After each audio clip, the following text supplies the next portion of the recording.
I don't think I've had a better introduction ever. Good afternoon and welcome to the company exit session of the conference. Probably one of my favorite parts of business. My name is Nathaniel Poole and I'm one of the board advisors for the Startup Nation Conference. And as many of the presenters today, I'm also a tech entrepreneur with a number of startups and not quite as many exits. The ultimate goal for many entrepreneurs is to cash out of their business. And who better to learn from than a country recently dubbed Exit Nation? Over the last year, 96 Israeli companies were sold for more than $9 billion. How can such a small country produce so many exits? Our next three guests have firsthand experience in selling their companies. And my first guest, Joshua Levinberg, has been involved with the initiation and growth of several successful companies, two of which were responsible for providing remote locations with data connectivity.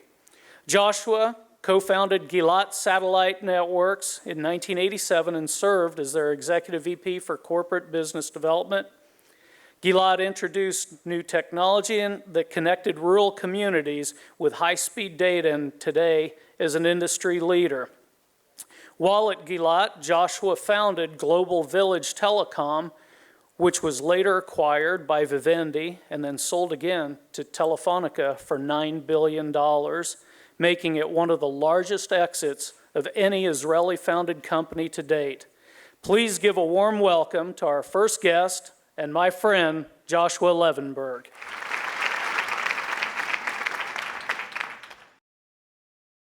Thank you, Nathaniel.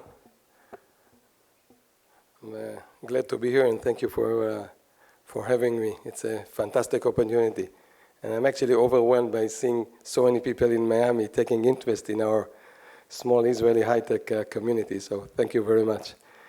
I'll try to squeeze many years of activity into 4 minutes. I'll tell you our exit story, and then if I have a minute, I'll tell you why an exit is not really an exit. So as Nathaniel said, we launched Gilat back in '87. We didn't have a product. I decided that if the product is satellite communication network and the market is the US, I need to exile myself to the US, so I actually moved to the US. You can't hear it by my accent, but I did live in the US from early 1990. We started to sell only in 91, and in 92, we were bidding for a very large US network. It's a corporation that some of you on the East Coast would know. It's a company called Rite Aid. At the time, they had 2,600 pharmaceutical sites. And we thought that if we know how to build a network of 100 locations, we surely know how to build a 2,600, which was not exactly true, but we were young and naive. Eventually, after a long struggle, we won that award, and boom, we got a contract, multi-million-dollar contract. Our CEO at the time, Yoel Gat, was a very ambitious person, and he thought that would be enough to allow the company to IPO. So again, you wouldn't believe it, but the number shows that in 92, we only had $4 million of revenues, and we were to do 3 times that number in 93. In April 93, March, we went to Wall Street. We selected prime investment bankers, at the time Lehman Brothers and Oppenheimer and one more, Forman Sells. All 3 were very reputable underwriters in the US.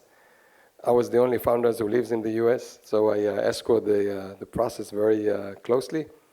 And just on the promise that we will triple the company from 92 to 93, we went public with a nice valuation of about $100 million, and we raised $24 million. And I still memorize the moment to come with a check, which was about this wide, which it says 24, and then 9 zeros, and then 2 small zeros. And I also remember on Friday coming to deposit it in the bank on my own. So these were the days. I think today a company cannot go public with not even with 40, I think, million dollars of revenues, but at the time the market was different. So you also need some luck to be in the market at the right time and to work hard to convince your investment. By the way, our IPO was overbooked. We set with a $12 range, 10 to 12. We were lucky to get 12. The day after, we were at 13, so everybody was kind of happy, and the rest is history. At its peak, by the way, the Gilat stock was 180, and the market cap was $4 billion.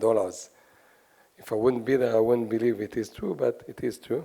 This was after we did a large deal with Microsoft to bring high-speed internet access to every home in the US, which did not have access neither to cable nor to fiber.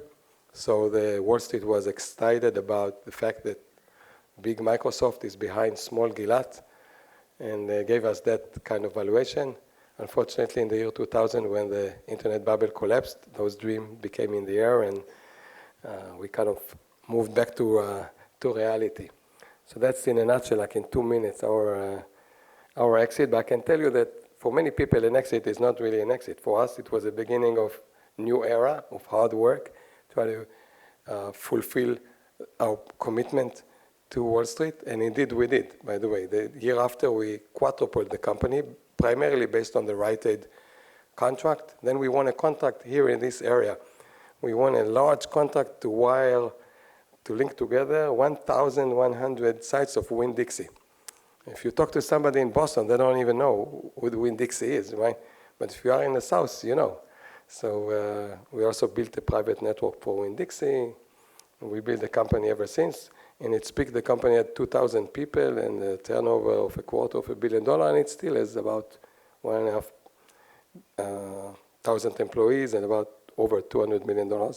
I left the company 2 years ago, and now I'm an investor in new companies.